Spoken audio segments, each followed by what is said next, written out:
السلام علیکم، آپ دیکھ رہے ہیں کے نیوز ایچ ڈی۔ میں ہوں حارث علی شاہ گیلانی۔ چلتے ہیں آج کی اہم خبروں کی طرف۔ عوام کے لیے خوشخبری، ملک بھر میں ممکنہ طور پر انتخابات سے پہلے وفاقی حکومت نے عوام کو بڑا ریلیف دینے کا فیصلہ کر لیا۔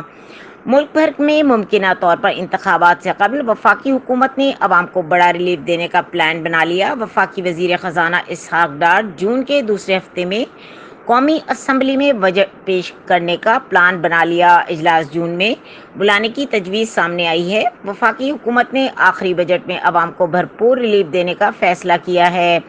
پیٹرول ڈیزل کی قیمت میں کمی کا منصوبہ بنایا گیا ہے۔ حتمی فیصلہ وزیر اعظم اتحادی جماعتوں کی مشاورت سے کریں گے۔